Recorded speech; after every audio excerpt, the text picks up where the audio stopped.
Hello and welcome to another exciting episode of the Jim Stroud Podcast. Today we have a very special guest. Special guest, tell us, who are you and what do you do? I'm Tullio Siragusa. I'm a fractional executive and executive coach. I help CEOs get their lives back. Ah, okay.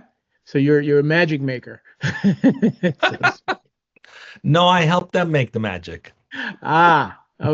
Okay. Fair enough. Fair enough. I wanted to touch base with you because in an earlier conversation we talked a lot about emotional intelligence, right? And I was curious, what does emotional intelligence really look like in a workplace where AI is already making decisions in a lot of places? Well, hopefully that AI is being fed some guidance from some humans as well. But Mm, emotional intelligence is really the applied knowledge in a way that's practical. You could say that really it's about activating wisdom. And so while AI can be very effective at mimicking emotional intelligence and communicating in such a way that creates an environment where things can be said empathetically or with EQ, the wisdom is a very human thing. So ultimately, it's about having that symbiotic relationship between the value of the speed and agility of AI with the intrinsic the humanology. It's the combination of technology and humanology, and that comes from something that AI will never be able to do, which is to be curious, to have self-volition. So uh, that's a human that's a human quality that hopefully over time has been fine-tuned to care about something more than yourself. And so ultimately, emotional intelligence is really the application of empathy and wisdom in such a way that you realize that your role is to be of service to others. That's how you achieve fulfillment. And so infusing that with AI is key. AI will never be able to get to that place on its own. So ultimately, fast forward 10 years from now, with everyone having adopted a very digitized world, it's going to make a competitive difference for organizations that have highly tuned in EQ driven leaders. And it's going to be a competitive advantage to be able to have that empathy in a way that differentiates your brand in a very human way. So it's going to be an interesting time. But for now, we're going to keep evangelizing the benefits of it. yeah, usually when I hear AI being mentioned, the benefits of it is always makes you more efficient, saves more time, that kind of stuff. But I wonder, have we been overrating technical skills while underrating emotional intelligence and leadership? What are your thoughts on that? I'll tell you what, I think AI in some instances does give you speed and more effectiveness, and it definitely helps you level up less experienced people across a broad spectrum of skills. Yeah. But really, senior folks with mastered skills, it actually slows them down. They've actually tested some senior software developers, architect level developers who have used co-pilots and AI agents to help them. And they found themselves actually losing almost 20% of productivity because they felt like they had to give too many instructions to the AI to produce at the level that they are producing. Whereas Hmm. junior developers were able to exponentially increase their effectiveness because they just didn't have that skill set. And I have personally found it to slow me down at times. When I'm doing, for example, an analysis, I do this force field analysis, which is part of my empath IQ framework.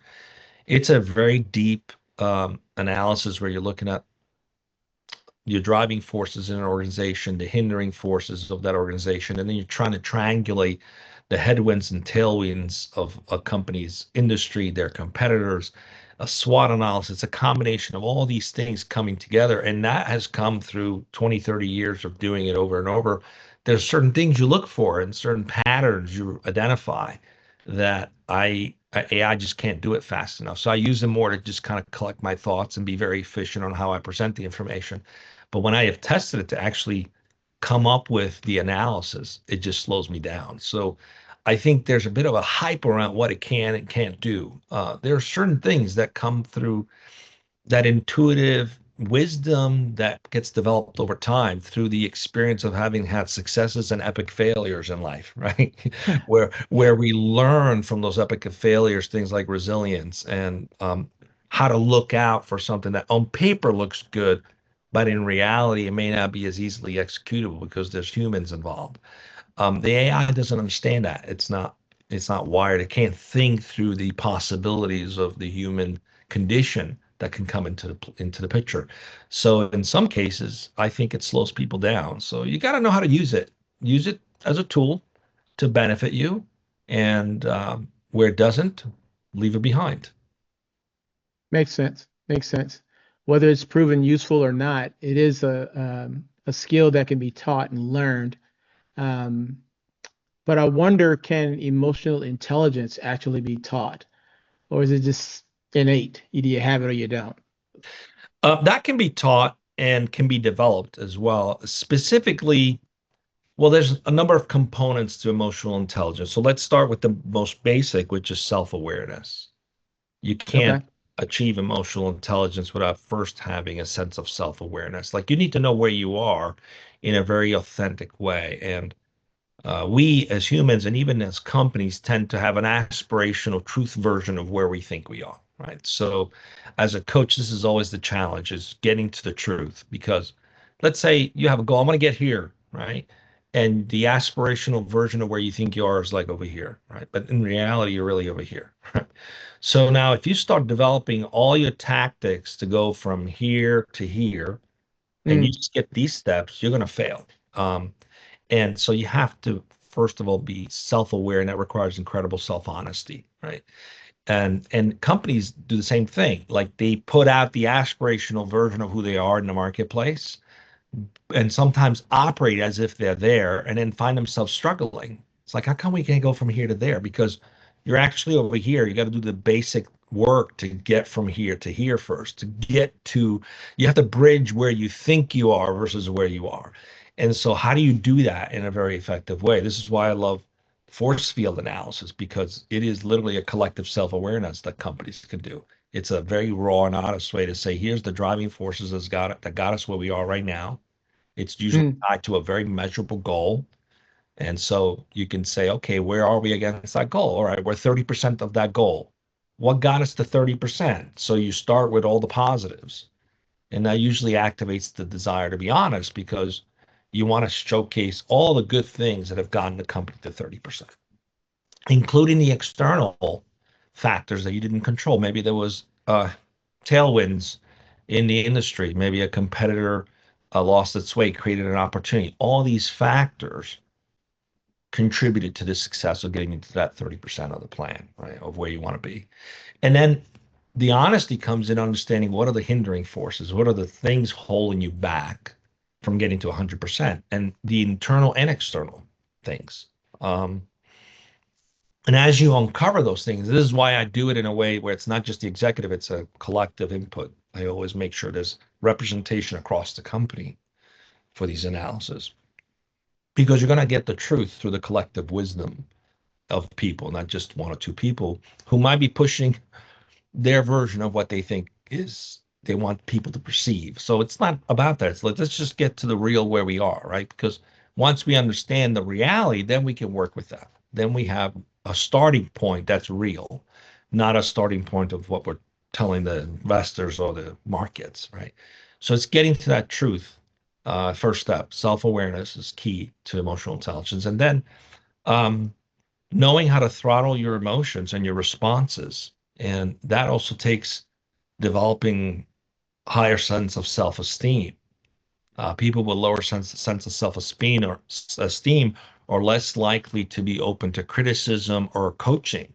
They get defensive because their sense of self is tied to again, an aspirational version of who they think they are. And hearing someone say that's not exactly what you do is difficult. No, people with high self-esteem take criticism as an opportunity for growth. It's coaching. So then how do you develop that, right? So there's steps to work on overcoming those belief systems that hold people back. And that's where neuroscience comes into the picture, helping people rewire their thinking about themselves and ultimately about learning how to be of service. That's where empathy comes into the picture, right? And if you have difficult with empathy, one of the things I encourage people to do is to go volunteer their time. Go do something that is about giving Hmm. back, that you got nothing to gain from it, because it's going to activate this ability to serve others and benefit others. And you'll experience the fulfillment that comes from being of service, which is something you can't experience if all your focus is on yourself. So there's all these steps, creating self-awareness, self-honesty, rewiring those things that don't serve you, that are not going to allow you to have an open heart and an open mind when people give you feedback. And then learning how to be of service is all critical to really developing emotional intelligence. And so there's some people who have it because they've gone through the proverbial hell of life. Um, Trial and tribulations, they definitely help fine tune emotional intelligence. Sometimes, in many cases, they're a gift, right? And then there's Hmm. those who may have never gone through that and have a really hard time relating um, to others. Those are the ones that's like, go volunteer your time, go do something that gets you out of yourself, right? Um, so it's that is a very human thing. You can program a machine to mimic it, and it can, through artificial intelligence, relate to someone in an empathetic way, in an emotionally intelligent way. But and you can maybe program it to have gone through the trial and tribulation of a human being, but all they're doing is learning. They're getting knowledge, right? There's the wisdom doesn't get developed until you've experienced something and you know what the pain of going through something is like. So you can relate to someone else and be empathetic to someone else. You could also relate to someone else and try to help someone avoid the pain that you've gone through because maybe they're steering in the wrong direction. So it's something that can be developed. And sometimes it can be developed through hardships, um, which just opportunities to grow. And sometimes it can be developed intentionally with some coaching and some guidance on stepping outside of your comfort zone so that you can activate that empathy and that self-awareness and that emotional intelligence.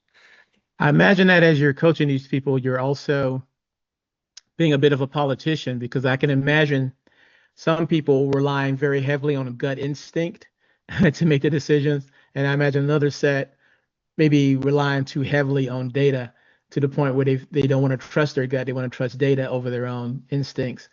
How do you coach people in that regard? I see you doing a balancing act when talking to those Yeah, types of mindsets. that's actually a lot easier than one would think. And when you think about why would you just trust the data and not yourself? Mm, So that you never have to take accountability for a decision you made. You can point to the data. We as humans are problem solvers by nature. If we don't have a problem to solve, we actually create problems so we can solve them. Every problem, you can look at every problem you've had in your life. You can look back and say, I created that problem. Why did I create that problem? Maybe I had idle hands. I had too much time on my hand and I needed to be in problem solving. So I created this issue so I can then go solve it. Right. Um, so the data is like outsourcing my decision to something else so that I don't have to take any responsibility. So it's a balancing act, right? mm. Why is it that you're afraid to take responsibility? Why are you afraid to stand by the decision instead of just saying, well, I made the decision based on data, right? Because sometimes on paper everything looks great, but in reality it's not. And this is an example that I often give. Think of like a baby elephant tied to a pole at the zoo. It tries to Okay. break free over and over, but it cannot. It's not big enough. It's not strong enough. It physically cannot break free. And then the elephant grows to be a behemoth giant elephant, and it could break free of that pole like this, but it doesn't even try because it believes it can't. It's been programmed to think it can't. So, in many cases, that person who is afraid to trust their gut, they have a belief that says, I'm not good enough to make this decision. I don't trust myself Mm. to make this decision. It's a self, it's a self esteem issue, right? So there is my focus is to identify that belief that's not serving them so that they can balance both believing in themselves, trusting themselves, and the data and finding that balance, which is where the wisdom comes in. How do I take this knowledge, the data, and apply it in a real way? Like, because there's humans involved. And when I can put the humanology behind the technology, I can find a better balance. But trusting yourself to do that requires um, believing in yourself enough. And if you got your wires a little screwed up in there, it's hard to do that. So I help them empower themselves through identifying what are the beliefs that are not serving them. And then we applied neuroscience techniques to overcome them. And it takes time, it takes about 3 months to rewire a new belief. But magic happens afterwards because suddenly there's someone who maybe didn't trust in themselves now is able to not look at just the data, but also trust their experiences so that it applies in a very human way. And then maybe they tweak their decision because it actually is like, well, the reality is this is going to be more consumable if we do it this way because there's people involved. It's not just, cogs in the wheel. And so Mm. it's easier to actually understand how to make that transition when you accept the fact that most people who are afraid to stand by a decision on their own or trust their gut, it's a self-esteem issue. And it's wild because you're like, well, I've seen Fortune 500 CEOs do that. Well, they're not immune to self-esteem issues. A lot of them do a better job masking it, but everyone's got that. It's an epidemic, the self-esteem issue, because Really? because we're driven mostly by external factors. If I'm doing well at work, then I feel good about myself. If my relationship is in the dumps, then I'm not feeling so good about myself. It's like a roller coaster based on all these external factors of what's going on. We judge Mm. ourselves based on all the outcomes and never think about the fact that we're born pre-approved for greatness. The potential is always there. It's stepping into the potential and accepting that errors and mistakes and failures, they're actually just opportunities to learn. We have forgotten the way science works. Discoveries are made through the process of failure. It's built into the success equation. Failure is built into the success equation, right? I go through Mm. many permutation of trialing a different formulation for medicine, which most of the time 99% of the time fails until I go to that 1% where it succeed. But I had to successfully prove out 99% of those times where it didn't work. So was it really a mistake or was it just a learning opportunity to get to the successful outcome? In science, we accept that as part of the process. But for some reason, when we look at ourselves, like for whatever reason, we were raised a certain way to be perfect, or don't let people see you sweat, or they'll see that you're weak. All these ideas that don't serve us, right? So, so even high-end CEOs will often have difficulty with self-esteem because they're not allowing themselves to be human and to accept that growth comes from mistakes and errors and failures. They're just opportunity to learn. So if you shift this mindset across an organization where we're all focused on growing and learning together, now you have innovation that thrives in that environment because everybody believes we're going to move quickly, pivot quicker, and everything is just an opportunity to learn. And you learn to take calculated risks. So now when you're the CEO of a big company where you have created a culture like that, there's a psychological safety even for yourself as the CEO to say, I'm going to stand by this decision, and here's why. Anybody object? So a lot of it is cultural too, right? We're in an environment where people are not allowed to just be themselves, which is why I say what I do often is give the CEOs their life back. Because once you create psychological safety and the power of vulnerability and friendship with the people you work with, and you can work together because you're growing and learning together, it becomes less about finger pointing and you learn to be accountable for yourself. And being accountable for yourself is equally shared with the intent that we're here to grow and learn together. No one's expected to be perfect. Then you create an environment where people can contribute, can grow, can make difficult decisions, get the collective wisdom of other people to provide input on it. So you're not doing it by yourself in a lonely fashion like most CEOs. And you get the benefit of the collective intelligence that comes into play when you are open to that kind of environment. So it's a transformational process. There's a lot to it. Some people are afraid to make those decisions because of some childhood traumas they haven't healed. And some people have been part of a culture where you always have to be switched on, and they've come to believe, like that elephant, that that's the way it is. I have to be switched on all the time. I can't be vulnerable. And so identifying where the intersect that you need to work with is what I do is as a coach is to figure out how do I create an environment where this person feels safe. Is it them? Is it the structure of the culture? Is it a combination of the two? And then you begin to dissect the plan to bring it into a wholeness. And that takes time. It's not something that happens overnight. In most cases, it's a 2 year long process. But when you have that environment in place, you can't compete with a business like that. There's no silos, there's no kingdoms, there's no competition. People operate as friends. Friends support each other, celebrate each other, and call each other out when they're falling off track. So when you create that model and it's highly collaborative and you break down the silos and you create psychological safety, and the leader sets the example of that, says, I messed up. Can somebody help me fix this? And it creates a model where we're just learning and growing together. Then you create an environment where you just can't compete with a company like that. You Yeah. just can't. Yeah. I can see how someone will reach out to you because I wonder, as you were saying, I was thinking in my mind, what happens to managers who lack EQ, emotional intelligence, when AI takes over their tactical tasks? What happens to them? It's like, what do they do?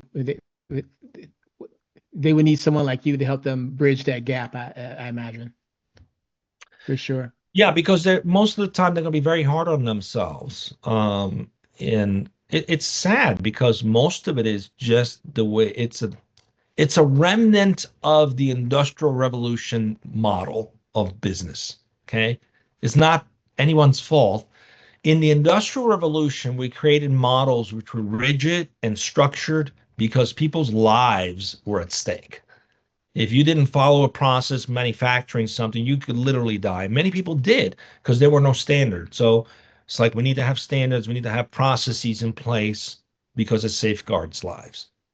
But we have since evolved into the knowledge worker and the information age and the gig economy, but we still apply these command and control models into the knowledge space.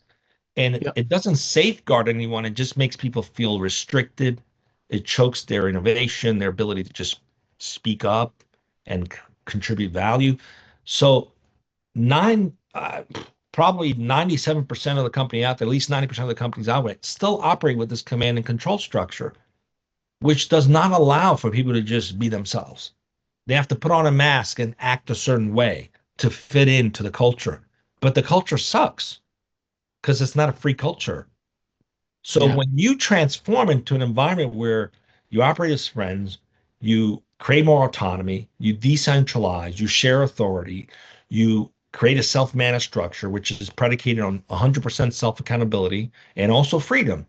You can't force me to do anything I don't want to do. You can't coerce me. You can't use fear tactics. But at the same time, I'm committed to be 100% accountable for myself. So these two things is what makes that work. When you transform into that model, you can't compete with a business like that. They move fast. There's intimacy. And there's companies out there that are doing it today at scale. Morningstar, Hertzberg, tons of companies, thousands of employees with no middle management, no bosses, completely self-managed organization, self-directed, and they're faster, agile. Now you introduce AI into those environments, that adoption will succeed. Whereas in most cases, the stats are showing that 70 to 95% of AI adoptions are failing because the organizations are not ready.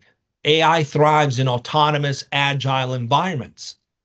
So you bring it into a command and control industrial revolution mindset, it will fail because there's too many rubber stamps needed to make things happen. Too many silos versus those organizations that have no silos, have flow, have collaboration, have psychological safety, have empowerment. Shared authority is shared. Now you can bring in AI and have it be successful because it can move at the speed of everyone else. And this is why most AI adoptions are failing. The organizations are not ready. It's not the technology. It requires an organizational redesign and abandoning the Industrial Revolution thinking, which is still prevalent today. Huh. Yeah, it's so many other questions pop in my head just from that last statement. Like, um, among the younger generation raised in a digital first world, do you find that they're stereotypically, because I know everybody's different, stereotypically, do you think younger workers raised in a digital first world have less emotional intelligence than, say, Gen X and baby boomers and so on? I think we all desire the same thing. You know, when I co-founded radicalpurpose.org, we spent almost 2 years trying to identify what creates highly engaged cultures. And we landed on four key tenets that are actually meaningful to every one of us as human beings. One is the desire to belong to something greater than ourselves. We all have it, which is why religion and politics is so big. Um, Two, it's to have meaning behind what we're doing, which is why we have families and we build stuff and we get behind movements. The third is to be able to make an impact. Same reason we make families, we start entrepreneurial journeys and build stuff. We want to make an impact. We volunteer, we activism, all these things are opportunities to make an impact. And finally, to be becoming, to grow, which is why the self-help industry is like, I don't know, like $1 trillion. Oh yeah, So, at so, least. so when you synergize these four things, I don't care if you're Gen X or it doesn't matter. It's a human need. So when you design how you work, if those four things are not part of how you design your work culture, you're always going to have a disconnect. Which is why if you have an environment where everything is siloed, can you really make an impact there? No, you only have your little silo. You can make an impact there, but you're not part of something greater. You're not really understanding the meaning of what you do at a bigger picture because you're just a cog in the wheel. But now, if I create an environment where we can collaborate on quarterly goals together and you can volunteer to be a supporter, to be a champion for a goal, or to even just be an observer. Now I might be a software developer just working on code every day, and there's a go-to-market strategy redesign happening. And I'm like, I'm really curious about what that looks like. I'm going to join that team, that leadership team, driving that goal forward for the quarter as an observer. And I will call out myself as an observer. And I get to learn something. But what happens too is I get to contribute. And quite often, some of the most amazing wisdom comes out of the places you least expect. Now, what happens? Now you're bubbling up innovation from places you would have never thought could add value. Now I'm the developer on this project. I'm learning. I'm making an impact. I'm part of something greater than just my team here. And I have a lot bigger meaning behind my job. I'm not just coding, I'm supporting an initiative. I see how what I do fits into the whole picture. I get to make an impact and I get to say something about how we do things. So when you create an environment where those four tenets are square center in everything that you do, now you can't compete with a company like that because you're moving so fast as intimacy. There's things that happen very quickly. So it's it's hard to envision it because we're so embedded in these traditional fiat structure that have been around forever.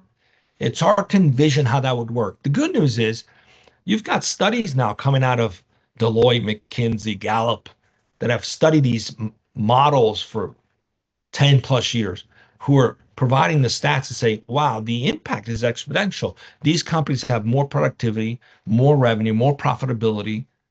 They have longer term client. They have lower churn. They have more innovation. So now what's happening is these ideas that were considered foo-foo nice to have are actually strategic.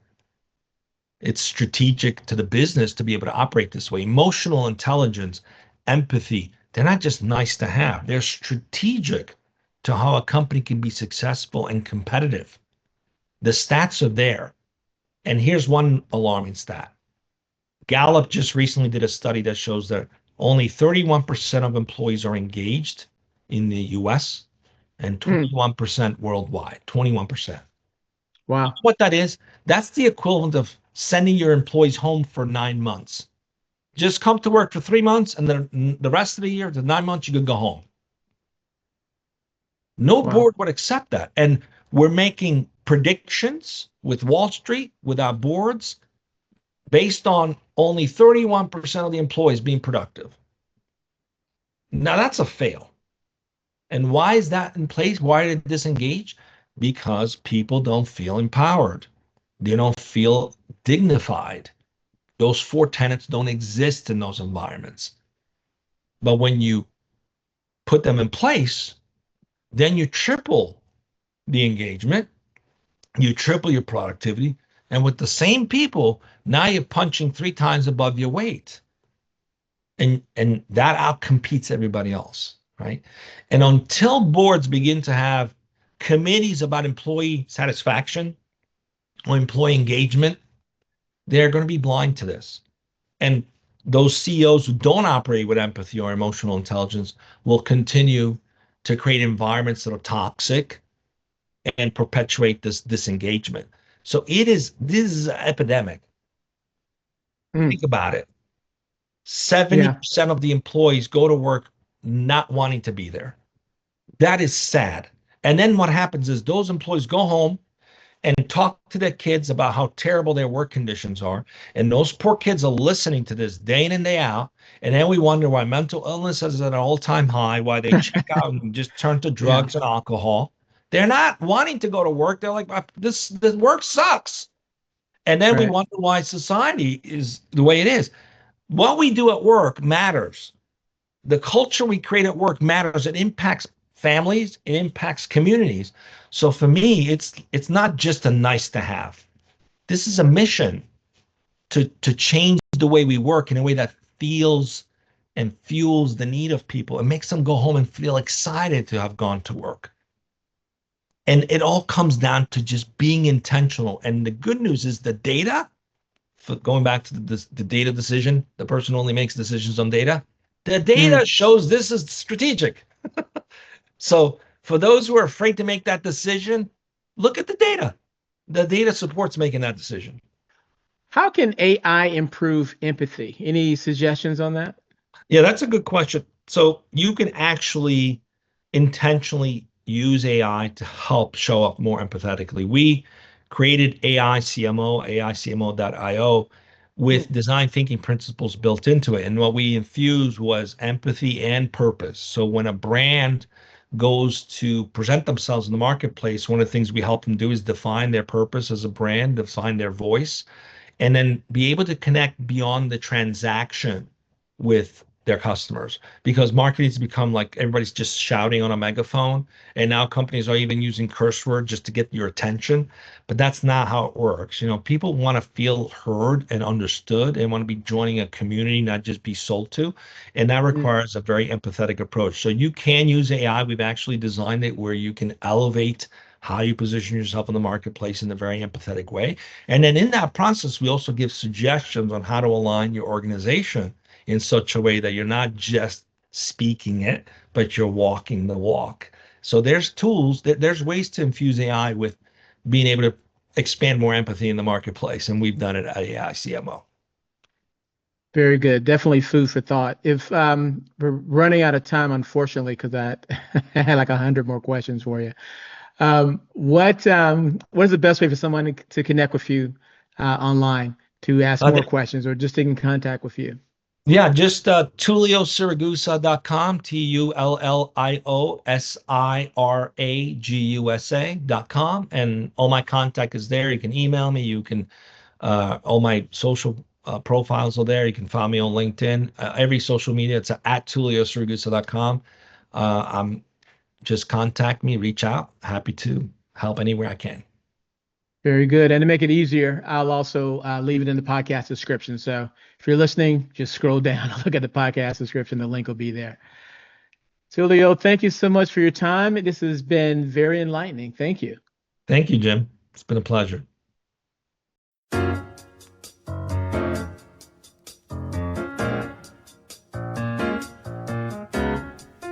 Well, my time is up. I thank you for yours. I'll see you again real soon right here with a brand new episode of the Jim Stroud Podcast.